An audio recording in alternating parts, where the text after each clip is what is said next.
Hi everyone, कैसे आप सब। उम्मीद करता हूँ आप सब ठीक होंगे। तो जैसा कि आपको पता है कि हम आज नंबर सिस्टम पढ़ रहे हैं, जिसमें हमने कुछ टॉपिक्स ऑलरेडी अपलोड किए हैं, कुछ टॉपिक्स हमने ऑलरेडी कवर किए हैं। हमने बेसिक कंसेप्ट जाना, हमने डिविजिबिलिटी रूल पे सवाल किए, हमने यूनिट डिजिट पे सवाल किए। तो आज हम एक और टॉपिक पढ़ रहे हैं जिसका नाम है रिमाइंडर थ्योरम, जिसमें भी सवाल आते हैं, एग्जाम में सवाल देखने को मिलते हैं इस टॉपिक से। ठीक है, तो इसको हम जानेंगे बिना टाइम वेस्ट किए हुए। Let's get started. ठीक है, स्टार्ट करते हैं। आपको पता होना चाहिए डिविडेंड क्या होता है, डिवाइजर क्या होता है, क्वेश्चन क्या होता है, रिमाइंडर क्या होता है, और वो हम इस वीडियो में जानेंगे। और इसमें हम बेसिक टू एडवांस हर टाइप का इस पे सवाल करेंगे। ठीक है, तो आज हम स्टार्ट करें। देखो जी, पहले मैं एक एग्जांपल दूंगा। सपोज अगर मैं आपको बोलता हूं कि 17 को हम डिवाइड करते हैं 5 से। ठीक है, 17 को हमने 5 से डिवाइड किया, तो आप मुझे बताएं कि 17 को हम कैसे डिवाइड करेंगे 5 से। हम बोलेंगे 5 इंटू 3 15 होता है, और हम सिर्फ जो है 9 तक ही जो है डिवाइड करते हैं। ठीक है, उससे ज्यादा हम डिवाइड नहीं करते। उससे ज्यादा जो बड़ा, सपोज मैं अगर आपको बोलता हूं कि एक बड़ा नंबर 175, क्या हम इसको डायरेक्टली 5 से क्या करेंगे? हम ऐसा नहीं करेंगे। देखो, 5 से अगर हम इसको 5 3 15, दो कैरी 5 5 25, 5 इंटू 35 होता है 175। लेकिन हम इसको डायरेक्टली ऐसे नहीं करते कि 5 इंटू 35 होता है 175। हम इसको एक एक करके करते हैं। फर्क देखो कैसे करते हैं। 175 है, हम क्या करेंगे? पहले 5 3 15, नीचे क्या है 7 माइनस 5 2, यहां से 5, तो 5 इंटू 5 और 25, तो रिमाइंडर कितना बचा? 0 बचा। ठीक है, तो ऐसे ही हम डिवाइड करते हैं रिमाइंडर थ्योरम में। ऐसे ही हम डिवाइड करते हैं सो दैट कि हमें पता लगे कि वैसा रिमाइंडर कितना है। ठीक है, अब मैंने आपको बोला सपोज 17 है, उसको हमने डिवाइड किया 5 से। हम क्या करेंगे? पहले 5 से 15 है ना, 5 4 अगर हम करेंगे वो 20 हो जाएगा, वो 17 से बड़ा है। तो हमें उस नंबर से इसको डिवाइड करना है, या तो वो इसके बराबर होना चाहिए, 17 के बराबर हमें नंबर मिलना चाहिए, या उससे कम होना चाहिए। तो 5 3 15, नीचे कितना आया? 2 आया। 17 माइनस 15 2। क्या हम 2 को 5 से डिवाइड कर सकते हैं? नहीं कर सकते। एग्जैक्टली हम इसको डिवाइड नहीं कर सकते 5 से। ठीक है, तो हम क्या बोलते हैं कि भाई साहब, ये जो नंबर्स है, 5 क्या है, 3 क्या है, 2 क्या है, 17 क्या है। देखो, 2 क्या है? 2 है जी आपका रिमाइंडर, मतलब जो वहां से बचा, जिसको हम और काट नहीं सकते है ना। हर किसी का लिमिट होता है कटने का, है ना। तो 2 को हम और काट नहीं सकते, इसको हम छीना नहीं जा सकता। तो 3 क्या है जी? क्वोशिएंट है। 3 क्या है? क्वोशिएंट है। 5 क्या है? डिवाइजर है। डिवाइजर का मतलब क्या है? जो इस नंबर को डिवाइड करेगा।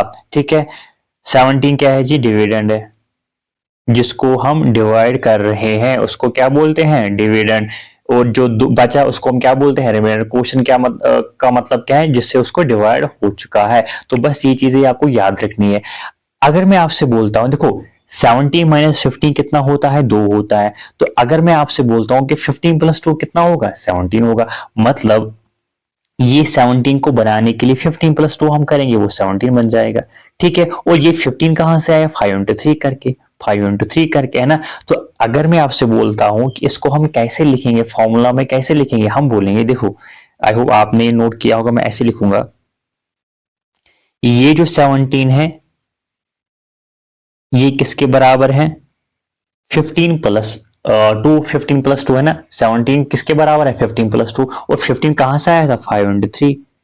5 इंटू 3 15, प्लस हमने 2 किया, प्लस हम 2 कर रहे हैं। तो यही यही सोचा 17 आ गया। तो ये जो 17 है, ये बेसिकली क्या है? डिविडेंड है।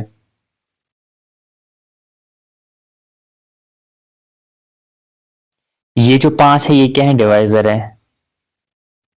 ये जो 3 है, ये क्या है? कोशेंट है। और ये जो 2 है, ये क्या है जी? रिमाइंडर। तो बस इसी को हम कहते हैं रिमाइंडर थ्योरम। ये कुछ बेसिक था जो आपको जानना जरूरी था। तो इसी को हम बोलते हैं क्या?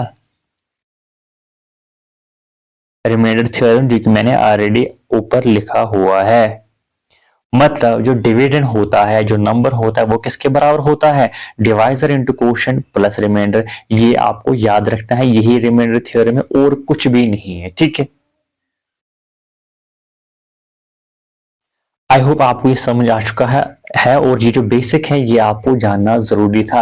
अब हम इससे कुछ बेसिक सवाल करेंगे, कुछ और सवाल करेंगे जो भी इसमें जो है एग्जाम में आते हैं, चाहे एसएससी में, चाहे जेकेएसएसबी में, या चाहे किसी भी कॉम्पिटिटिव एग्जाम में जो सवाल आते हैं वो हम इसमें करेंगे। बिल्कुल इंटरेस्टिंग वीडियो रहने वाली है, मजेदार सवाल हम करेंगे, ठीक है।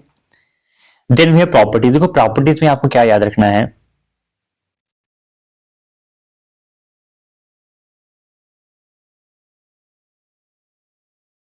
देखो सपोज कोई नंबर है एक्स, ठीक है। उसको हमने उसको हमने जो डी है, डी क्या है, डिवाइजर है, उसको हमने डी से डिवाइड किया। तो अगर उसमें रिमाइंडर जो है आर बचता है, लेट अस सपोज उसमें रिमाइंडर आर बचता है। अगर हमने इसी नंबर को डबल किया, हमने इसी नंबर को 2x किया और उसको सेम डिवाइजर से जो है डिवाइड किया, तब रिमाइंडर कितना बचेगा, 2r बचेगा। तो अगर रिमाइंडर ज्यादा होगा डिवाइजर से, उसको हम फिर से डिवाइड करेंगे डी से, तो यही इसका रिमाइंडर होगा। तो ये जो चीज है ये आपको सवाल जब हम करेंगे उसमें ज्यादा समझ आएगा। तो मैंने बोला कोई नंबर है उसको हम डी, कोई एक डिवाइजर है उसको हम उससे डिवाइड कर रहे हैं, तो वहां से लेटर सपोज एक रिमाइंडर जो है आर बचता है। अगर हमने उसी नंबर को डबल किया और उसी सेम डिवाइजर से उसको डिवाइड किया, तो वहां से रिमाइंडर जो बचेगा वो 2r बचेगा। अब अगर रिमाइंडर बड़ा होगा डिवाइजर से, उसको हम फिर से डिवाइड करेंगे डी से, क्योंकि रिमाइंडर आपको याद रखना है, रिमाइंडर इज ऑलवेज जो है less than divisor. Remainder divisor से हमेशा छोटा होता है। अगर ये बड़ा होगा तो उसको तो हम फिर से डिवाइड कर सकते हैं। अभी हमने डिवाइड किया, अभी हमने रिमाइंडर कितना बचा था, 2 बचा था, 2 5 से छोटा था। तो अगर जो रिमाइंडर था अगर वो 5 से बड़ा होता, अगर वो 6 होता, 7 होता, 8 होता, उसको हम फिर से 5 से डिवाइड कर सकते थे। तो यही मैंने बोला, ये आप नोट करेंगे, रिमाइंडर is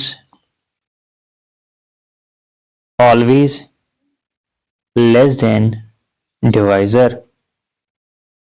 रिमाइंडर हमेशा डिवाइजर से छोटा होता है, ठीक है, ये आप नोट करेंगे। उसके बाद मैंने बोला इस नंबर को हमने 3 टाइम्स किया, 3x हमने लिया और उसको उसी डिवाइजर से डिवाइड किया, तो रिमाइंडर कितना बचेगा, 3r बचेगा।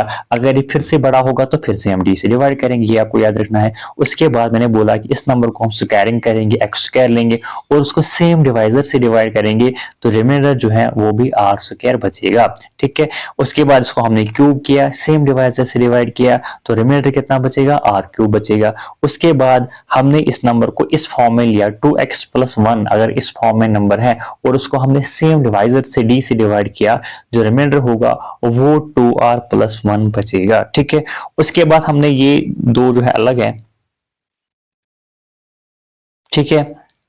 उसके बाद मैंने आपको बोला कोई नंबर है m, उसको हमने x से डिवाइड किया, वहां से अगर रिमाइंडर r1 बचता है, फिर हमने m + n मतलब इस फॉर्म में, इस जो है शक्ल में हमने एक और नंबर ले लिया, उसको हमने सेम डिवाइजर यानी कि x से डिवाइड किया और वहां पे जो रिमाइंडर है वो r1 + r2 बचेगा। ये आपको ध्यान रखना है, याद रखना है, ये आपको सवाल जब हम करेंगे उसमें ज्यादा समझ आएगा, ठीक है।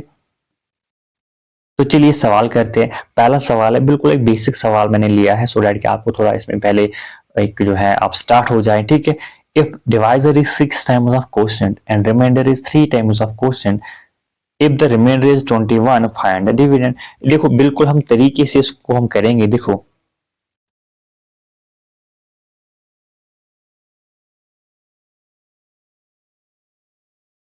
इस शक्ल में इसको लिखते हैं ना, यहाँ पे डिविडेंड होता है,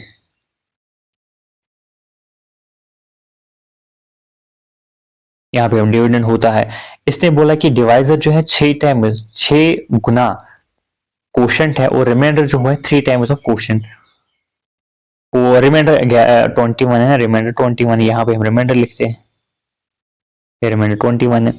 तो and remainder is 3 times of quotient, मतलब कि जो रिमाइंडर है ये इसका 3 टाइम्स है। तो बताइए जो 21 है वो किसका 3 टाइम्स है, मतलब कि 3 को हम किससे मल्टीप्लाई करेंगे, जो 21 बनेगा ओबियसली 7 से। 7 3 21, मतलब कि 21 जो है 7 का 3 टाइम्स है। वही सवाल में बोला गया है कि जो रिमाइंडर है it is 3 times of quotient if the divisor is 6 times of quotient, मतलब कि जो डिवाइजर है वो कोशेंट का 6 टाइम्स है, वो कोशेंट का 6 टाइम्स है। है ना। तो बस 7 को हमने 6 टाइम्स करना है, 7 6 42, है ना। इसका मतलब जो डिवाइजर है और वो 42 है, रिमाइंडर 21 है और जो क्वेश्चन है वो 7 है। हम क्या है, फाइंड द डिविडेंड, हमें डिविडेंड निकालना है, जो कि आपको पता होगा डिविडेंड किसके बराबर होता है।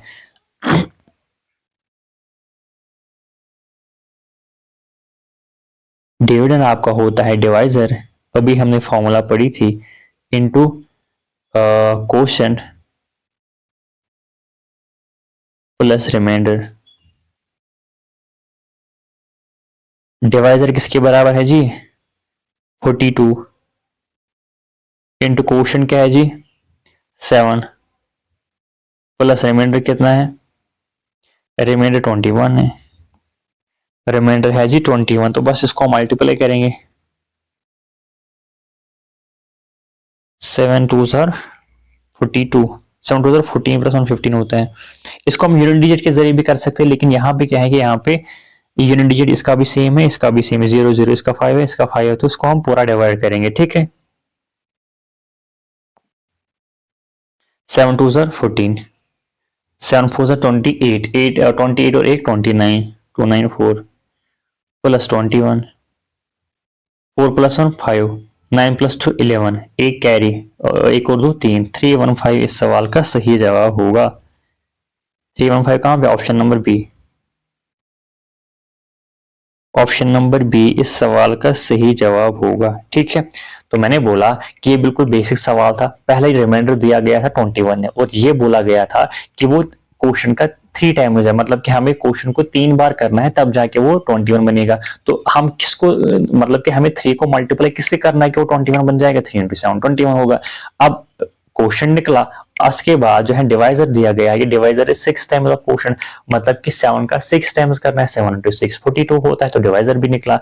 अब हमें रिमाइंडर भी पता है, क्वेश्चन भी पता है और डिवाइजर भी पता है, तो डिविडेंड हम इजीली निकाल सकते हैं इस फॉर्मूला के जरिए।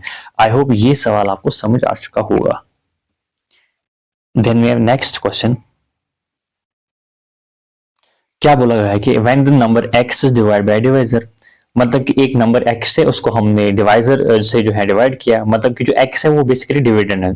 इट इज सीन दैट जो divisor is 4 times the quotient, मतलब कि ये जो डिवाइजर है ये 4 गुना है क्वोशिएंट से, is equal double the remainder, मतलब यही रिमाइंडर, मतलब इज इक्वल टू यहाँ पे किसको डिनोट करता है, इसी डिवाइजर को। डिवाइजर क्या है, या तो वो क्वेश्चन का 4 टाइम्स है और या तो वो रिमाइंडर का डबल है, और रिमाइंडर कितना है 80 है, double the remainder is equal to 80, ठीक है। Then the value of x, तो हमें x का वैल्यू निकालना है, मतलब हमें डिविडेंड का वैल्यू निकालना है। तो बस इसको भी हम इसी तरीके से बिल्कुल करेंगे, ठीक हो।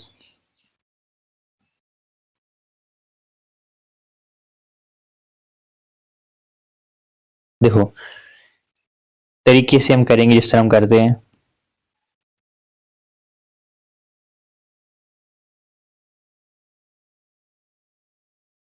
क्या हो गया भाई, पहले हम लिखेंगे यहाँ पे x जो कि डिविडेंड है, यहाँ पे डिविडेंड है,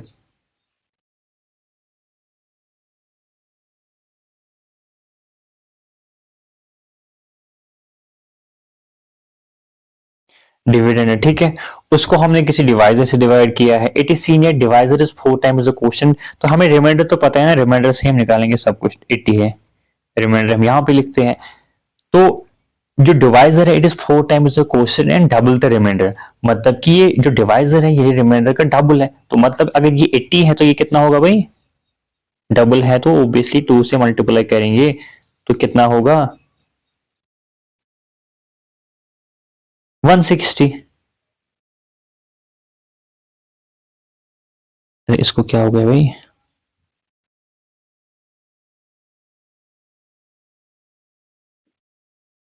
तो रिमाइंडर 80 दिया हुआ है और ये बोला गया कि जो डिवाइजर है it is double the remainder, मतलब कि 160 होगा, जो कि हमने यहाँ पे लिखा है 160, है ना। अब इसके बाद ये बोला गया कि जो डिवाइजर है it is 4 times the quotient, मतलब कि ये इसका 4 गुना है, मतलब कि इसका 4 गुना है, मतलब कि क्वेश्चन को अगर हम 4 गुना करेंगे तब जाके 160 बनेगा, तो 160 को, इसका मतलब 160 को हमने 4 से डिवाइड करना है तब जाके वो क्वेश्चन बनेगा। तो 4 4 16, 4 0 0, मतलब कि किस नंबर को हम 4 टाइम्स करेंगे कि वो 160 बन जाएंगे। इसका मतलब 40 को हम 4 टाइम्स करेंगे। ये 40 कहां से आया? बेसिकली हमने 160 को 4 से डिवाइड किया तो वो बन गया 40। तो 40 is basically quotient, 80 is remainder, 160 is divisor. ठीक है, अब हमें बोलना है कि वैल्यू ऑफ एक्स, मतलब कि हमें डिविडेंड बोलना है। हमें पता है कि डिविडेंड किसके बराबर है भाई? डिविडेंड किसके बराबर है भाई? Divisor into quotient plus remainder. तो बताइए डिवाइजर किसके बराबर है? 160 के बराबर। इंटू क्वोशिएंट किसके बराबर है भाई? 40 के बराबर। प्लस रिमाइंडर किसके बराबर है? 80। तो बस मल्टीप्लाई करेंगे। 160 इंटू 40 कितना? 0, 4 0 0, 4 6 24, 2 कैरी, 4 1 4, 4 और 2 6, प्लस 80 इज इक्वल टू 6480। तो यही इस सवाल का जवाब होगा। कहां पे? 6480, ऑप्शन नंबर डी इस सवाल का सही जवाब होगा। ठीक है, तो बिल्कुल ये भी बेसिक सवाल था। जिस तरह हमने पहला वाला सवाल किया उसी पैटर्न पे ये वाला सवाल भी था। क्या बोला गया था कि जो डिवाइजर है या तो वो क्वेश्चन का 4 टाइम्स है या तो वो रिमाइंडर का डबल है, और रिमाइंडर 40 80 दिया गया है। अगर रिमाइंडर 80 है और डिवाइजर इसका डबल है, दैट मीन वो 160 होगा। अगर डिवाइजर 160 है और वो 4 टाइम्स क्वेश्चन के बराबर है, दैट मीन क्वेश्चन कितना होगा? 40 होगा। तब जाके हम 40 को 4 टाइम्स करेंगे और वो बन जाएगा 160। तो बस हमें रिमाइंडर भी निकला, क्वेश्चन भी निकला और डिवाइजर भी निकला। तो डिविडेंड तो हम निकाल ही सकते हैं, उसकी फॉर्मूला तो हमें पता है। तो यही जो है बेसिकली एक्स का वैल्यू है, इज इक्वल टू एक्स। ठीक है, क्योंकि एक्स ही डिविडेंड था। आई होप ये सवाल भी आपको समझ आ चुका होगा। So we will move on to the next question. तो ये सवाल हम कर रहे हैं, ये बिल्कुल जो प्रॉपर्टीज मैंने अभी आपको समझाई है उसी पे भी पैटर्न है, उसी पे बेस है। ठीक है, अगर कोई नंबर है, if number is divided bye 13, कोई नंबर है उसको हमने 13 से डिवाइड किया और जो रिमाइंडर है वो 11 बचता है। अगर हम if the twice of square of this number, मतलब कि इस नंबर को हमने स्क्वायरिंग करी है और उसका डबल ले लिया है और उसको हमने सेम डिवाइजर से डिवाइड किया, मतलब सेम डी से जो हमने अभी पढ़ा था, तो हमें रिमाइंडर बोलना है। तो मैंने आपको बोला कि जो नंबर पे हम ऑपरेशन करते हैं वही बेसिकली हम रिमाइंडर पे भी करना हो। देखो कैसे, ये प्रॉपर्टीज का एक हिस्सा है। तो हमने बोला कोई नंबर एक्स है, ठीक है, उसको हमने 13 से डिवाइड किया, रिमाइंडर कितना बचा भाई? 11 बचा। तो अब हमें बोलना है कि इस नंबर को हमने स्क्वायरिंग करी है और डबल कराया, मतलब कि एक्स स्क्वायर, वो यहां से डबल भी किया और इसको हमने सेम डिवाइजर से डिवाइड किया, मतलब सेम 13 से डिवाइड किया। तो रिमाइंडर कितना होगा?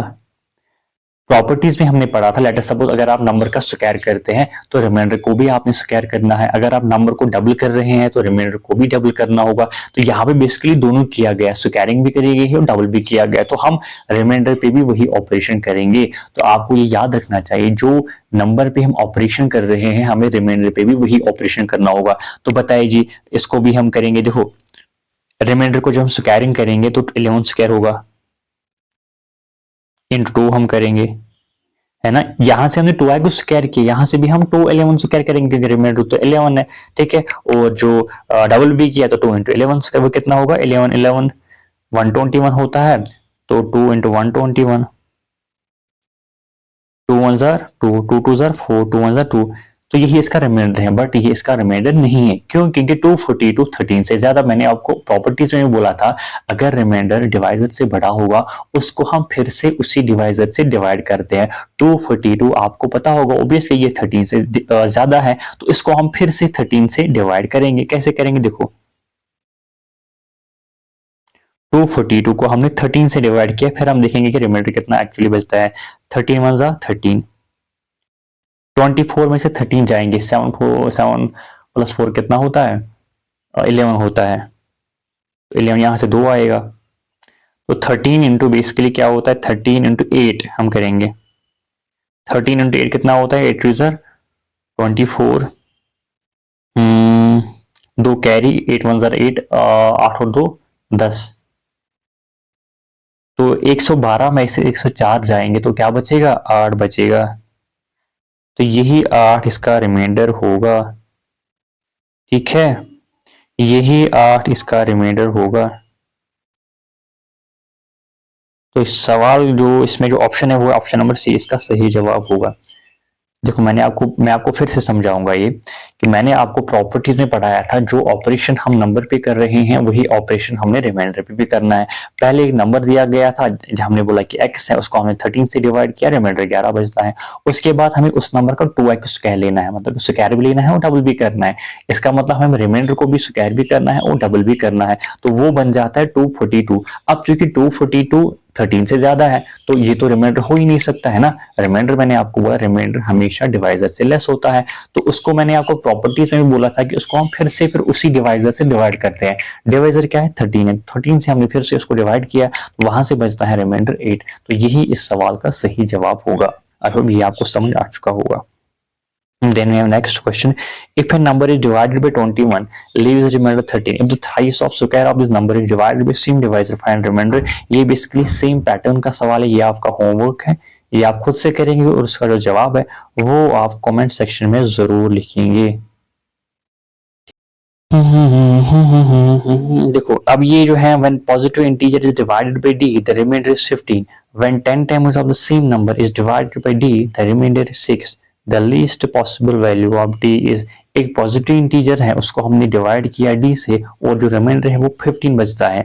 अगर हमने इस नंबर का 10 टाइम्स लिया, ठीक है, और उसी को हमने d से फिर से डिवाइड किया, जो रिमाइंडर है वो 6 बचता है। हमें बोलना है कि जो possible value of least possible value of D क्या है, मतलब ये जो डिवाइजर है इसका सबसे छोटा वैल्यू क्या आ सकता है। मैंने अभी आपको बोला कि जो डी होता है ना डिवाइजर होता है, इसके बहुत सारे वैल्यूज पॉसिबल है। अभी हमने देखा कि वो कौन से होते हैं, फैक्टर्स होते हैं, वो जो मैंने अभी आपको बोला। अब उसमें बहुत सारे वैल्यूज पॉसिबल है। अब यहाँ पे सवाल में ही दिया हुआ है कि बताइए लीस्ट पॉसिबल वैल्यू क्या है, मतलब कि जो उन फैक्टर्स में सबसे छोटा नंबर कौन सा होगा वही इस सवाल का जवाब होगा, बाकी इसमें और करना नहीं। देखो ये बिल्कुल सेम पैटर्न पे अभी जो हमने वो जो है प्रॉपर्टीज पढ़ी थी। तो एक पॉजिटिव इंटीजर है, लेट्स सपोज हमने बोला कि x,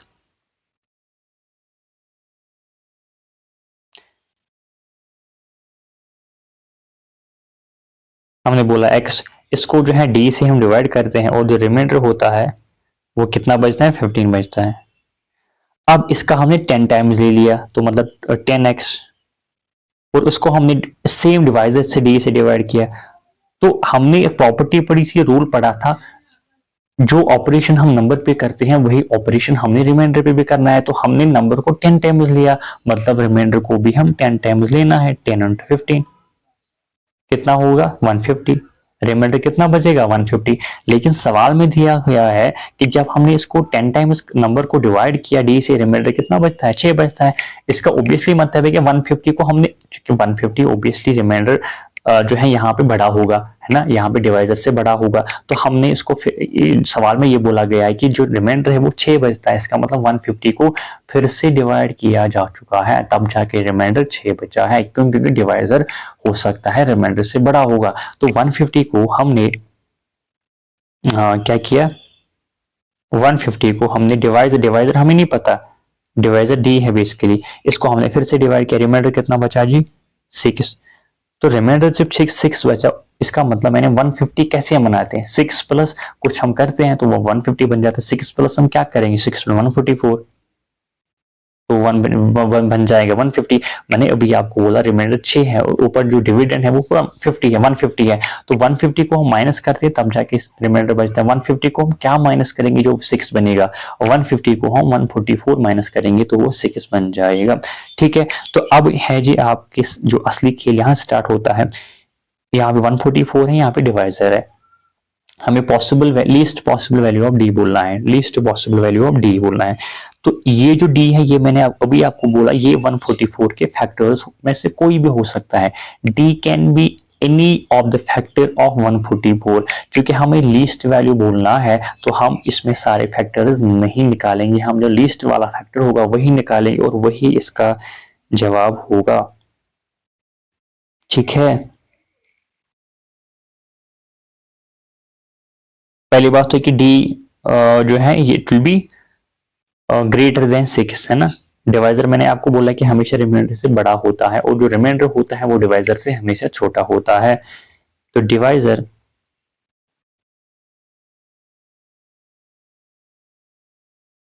will be greater than 6 and greater than 15। हाँ, ऊपर है ना भाई, यहाँ पे रिमाइंडर 15 बचता है, यहाँ पे रिमाइंडर 6 बचता है। इसका मतलब जो डिवाइजर होगा डी होगा वो हमेशा 15 से भी बड़ा होगा और 6 से भी बड़ा होगा।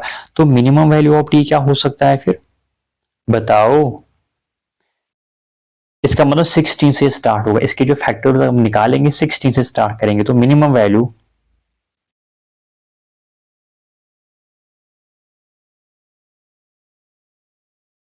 डी इज इक्वल, पहले हम देखेंगे 16 से, अगर 16 से कटेगा तो 16 ही फिर जो है इसका जवाब होगा। 144 क्या 16 से कटेगा, यहां हम निकालेंगे 4 4 जार 16, 4 3 जार 12, 4 1 जार 4।